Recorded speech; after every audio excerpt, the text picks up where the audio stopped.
Du hast das vierte Editionsregelbuch von Kings of War, aber zur Veröffentlichung gab es dann auch noch das Invasion-Buch mit mehr Inhalten. Brauchst du das aber jetzt zum Start oder generell wirklich? Schauen wir uns das gemeinsam einmal an. Invasion ist das erste Erweiterungsbuch, das zusammen mit dem Regelbuch erschienen ist. Insgesamt sind von Mantic Games hier während der vierten Edition 6 Bücher geplant. Also man kann so ungefähr rechnen, 2 Bücher pro Jahr, schätze ich mal, die jetzt hier in den ersten Jahren der vierten Edition kommen werden. Damit verbunden ist natürlich Invasion aber auch kein Pflichtbuch. Das Kings of War Regelbuch reicht vollkommen aus zum Spielen. Hier bekommt ihr einfach nur noch mehr Inhalte. Der Hintergrund wird weitergesponnen mit der Invasion der Xiarkali. Dazu kommt natürlich dann auch dementsprechend Hintergrund zu den Xiarkali und insgesamt ganz 4 Armeen und dann natürlich auch weiteren Armeelisten. Das Buch erzählt den Hintergrund von Kings of War weiter, wie das Xiarkali Empire von Osten nach Westen vordringt. Ihr Ziel dabei ist nicht einfach Eroberung, sondern das Eindämmen von unkontrollierter Magie, die sie für den wachsenden Riss zwischen Banitor und dem Abgrund verantwortlich machen. Und dann Trident Realm und die Halblinge stehen hier direkt ihnen im Weg. Das alles wird uns hier in einem sehr umfangreichen Hintergrund geschildert, der eigentlich auch den größten Teil des Buches ausmacht. Also wie man schon sieht, man hat hier im vorderen Teil rein den Hintergrund, der uns eben diese Geschichte erzählt, dieses Vordringen aus dem Osten der Xiarkali und dann hier eben die Armeelisten, die auch dann noch einerseits die Armeelisten selbst 4 Stück uns mitbringen wie die Halblinge und dann aber auch jeweils immer noch ein bisschen erweiterten Hintergrund speziell für die jeweilige Armee. Dann wollen wir uns mal die Armeelisten auch hier ein bisschen anschauen, beziehungsweise was ihr hier bekommt für Listen. Starten tut alles hier mit den Halblingen. Ich glaube, jeder kann sich bei Halblingen ein bisschen was vorstellen. Hier kommen auch noch zusätzlich Flugmaschinen und Luftschiffe in ihren Streitkräften zum Einsatz, die hier integriert wurden. Und das Ganze kombiniert mit Bodentruppen und eben Luftunterstützung ist in Kings of War dann auch ein bisschen einzigartiger. Von Einheitentypen her gibt es Dinge wie Halbling-Infanterie, Speerträger, das sind günstige C-Kerntruppen, Arales Kavallerie oder Chagas, die Kavallerieoptionen mitbringen. Aeronauts, die beste Hammereinheit in der Armee, würde ich sagen, fliegende Einheiten mit auch Crushing Strength dabei. Dann gibt es die Sorcerer, das sind quasi so die Magiewirker bei den Halblingen. Volleygans natürlich, Fernkampfunterstützung. Iron Beast sehen wir auch hier in der Mitte auf dem Bild. Schon etwas schwereres Kampfgerät und auch Edge Grenadiers, Dragon Riders und ähnliche Einheiten, die eben auch fliegen können. Ein bisschen beschreiben würde ich die Halblinge als eine Art Werkzeugkastenarmee, die am besten als Combined Arms Truppe gespielt wird. Sie verlassen sich weniger auf so Spezialsachen wie Crushing Strength oder Thunderous Charge als andere Armeen, haben dafür Aura-Fähigkeiten und auch Teamwork spielt hier eine ganz entscheidende Rolle zwischen den Einheiten. Und wie schon gesagt, das Herzstück sind dann definitiv die Sorcerer mit ihrer Magie, mit ihren Auren, die man eben hier in Form der Gastromancy findet. Und dazu haben sie häufig die Sonderregel Spellward, die eben aussagt, dass jegliche Zauber, sowohl von gegnerischen als auch Halbling-Einheiten, die eben auf diese Einheiten gesprochen werden, -1 zum Treffen haben, somit schwieriger durchgehen. Erschwert es natürlich dem Gegner, Zaubersprüche durchzubringen, aber schwächt auch die eigenen Buffs ein bisschen ab. Durch diese Gesamtkombination sind verschiedene Spielstile möglich.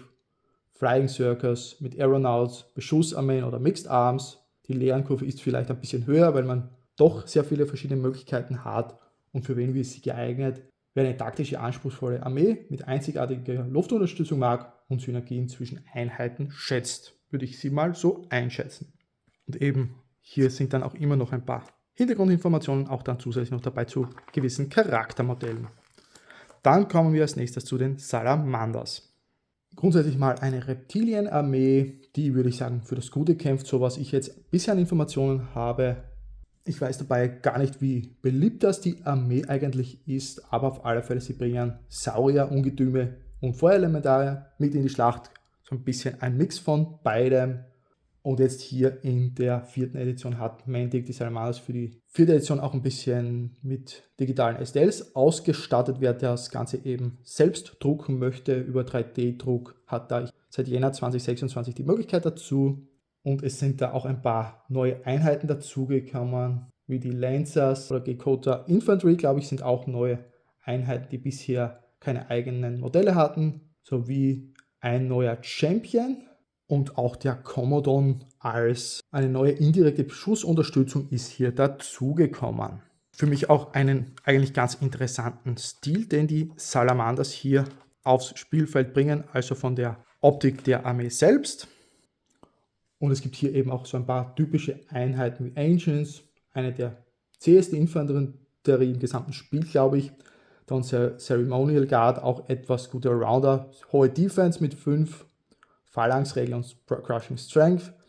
Alles in allem auch ein bisschen durchaus vergleichbar mit den Echsenmenschen bei Warhammer, wenn einem diese Armee ein bisschen was sagt. Also ist auch früher von den Modellen her definitiv auch häufiger eingesetzt worden als Proxys. Dann Tyrants sind starke Hammer-Einheiten. Es gibt auch so andere Möglichkeiten wie die Corsairs, sind Salamander-Seefahrer mit Pistolen, so ein bisschen auf mittlere Distanz. Gekota Warriors Infanterie, kleine Gecko-artige Einheiten mit Blasrohren und zum Teil eben auch auf ein bisschen Feuer ausgerichtet mit zum Beispiel Feuerelementaren, magische Unterstützung für die Flanken. Sie sind vielleicht auch ein bisschen als Mixed Arms Armee zu verstehen und ausgewogen. Sie haben C-Infanterie im Zentrum, die die Linie halten kann, während Großmodelle und eben Feuerelementare die Flanken bearbeiten. Dann am mittleren Fernkampf durch Blowpipes, Pistolen, Feueratemattacken und das Ganze dann eben ergänzt im Nahkampf. Der Clanlord on Firetrack zum Beispiel hat 15 Fernkampfattacken, wie wir es hier auch sehen können im Profil und bietet daher auch im Fernkampf durchaus ein bisschen angenehme Unterstützung. Für wen ist das Ganze geeignet? Natürlich für Leute, die vielleicht bei Warhammer Echsenmenschen gespielt haben und sich für Echsen und Dinosaurier interessieren und durchaus eine etablierte, ausgewogene Fraktion mit einer guten Miniaturenauswahl haben möchten, die sie vielleicht auch noch selber drucken. Und das bringt uns jetzt zu den Trident Realm of Nereidika. Kann man sich vorstellen als eine Koalition aller Meeresbewohner in Rassen von Banidor, von humanoiden Naiads über gepanzerte Placoderms bis zu Tiefseekreaturen wie Depth Horrors. Und dazu gibt es auch neue Plastik-Kits für die Placoderms und Depth Horrors, die mit dem Launch der 4. Edition veröffentlicht wurden, also auch hier auch neue Figuren verfügbar. Bekannte Einheiten sind dann zum Beispiel die Naiads, die wir hier im Hintergrund ganz hinten sehen, beziehungsweise auch vorne die zweite Einheit. Schnell bewegliche Kerntruppen mit Regenerationsfähigkeit, dann eben auch Placoderms, das sind schwer gepanzerte Einheiten, C-Verteidigung. Oder auch die Depth Horrors, die wir hier haben, oder hier unten die ganze Einheit eben mal abgebildet sehen, als Tiefseekreaturen. Water Elementals sind hier dabei. Dann River Guard Units, das sind eben die Froscheinheiten hier, die man eben auch in verschiedenen Ausprägungen finden kann in der Armee. Also hat man hier auch optisch durchaus die Möglichkeit, sich auf Verschiedenes zu spezialisieren. Und dann gibt es hier natürlich auch große Figuren wie den Coral Giant oder den Kraken, wenn man solche Sachen eben spielen möchte, oder den Trident King als eben Armeegeneral. Soweit ich Trident Realm jetzt einschätzen würde folgen die gar nicht so sehr einem klassischen Hammer-Amboss-Schema, sondern viele Einheiten haben ungewöhnliche Rollen, die den Gegner durchaus überraschen können. Für grundlegende Spielstile, zwei grundlegende Spielstile werden mir hier aufgefallen. Einerseits langsam und unaufhaltsam mit Gigas und Placoderms oder schnell und brutal mit Water Elementals und River Guard, Dambusters. Die Zähigkeit kommt dabei weniger aus hoher Verteidigung, sondern aus Regeneration und der Sonderregel Ensnare, die es den Gegner schwerer macht, sie zu treffen. Und die Lernkurve ist daher auf alle Fälle steiler als bei anderen Armeen, aber auch für Gegner schwerer zu lesen.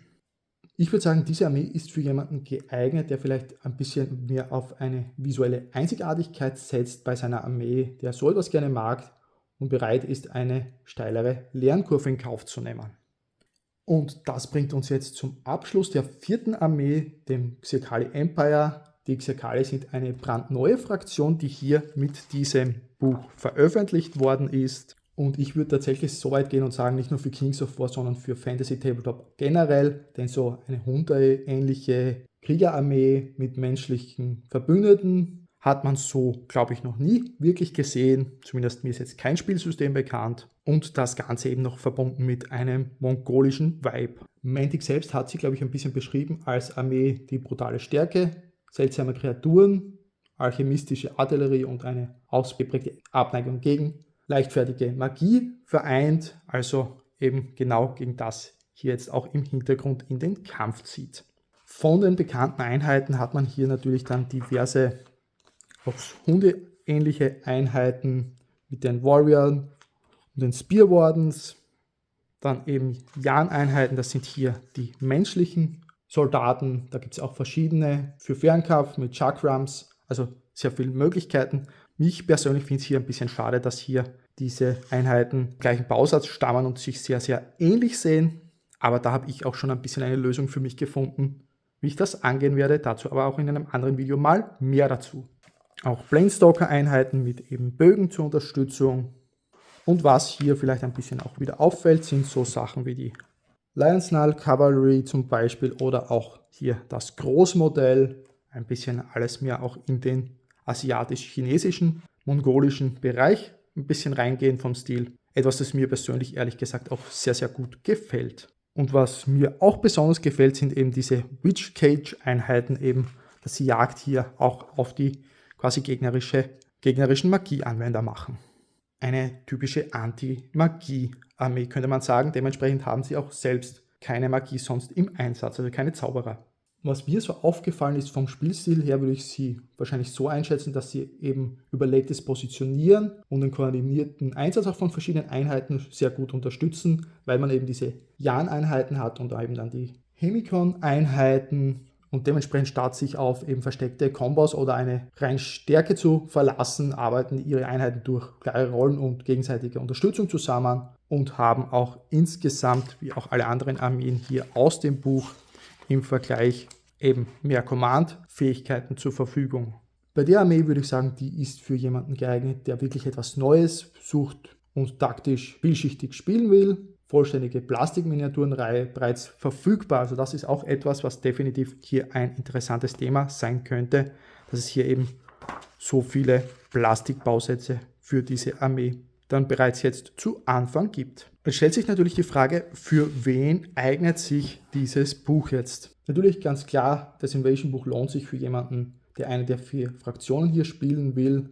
Das ist natürlich keine Pflicht, denn ihr bekommt die Regeln natürlich auch in der Companion-App. Natürlich spezifisch, wenn man die Xirkali spielen will als neue Armee. Das alleine schon ein bisschen ein Verkaufsgrund, würde ich sagen.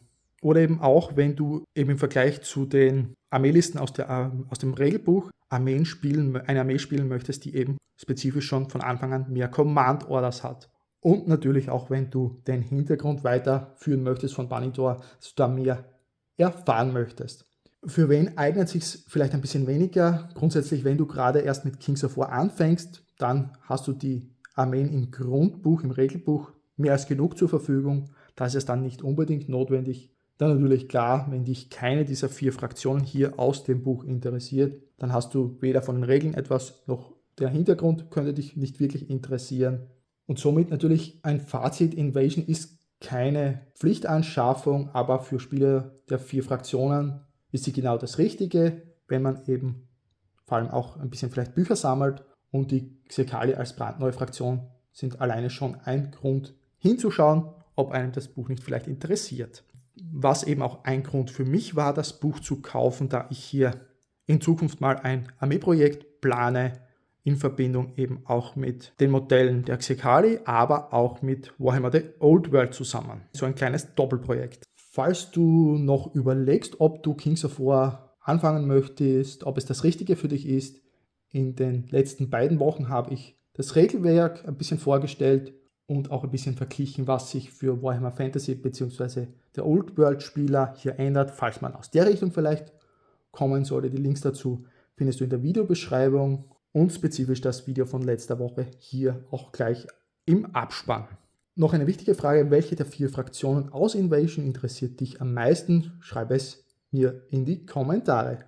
Bis zum nächsten Video.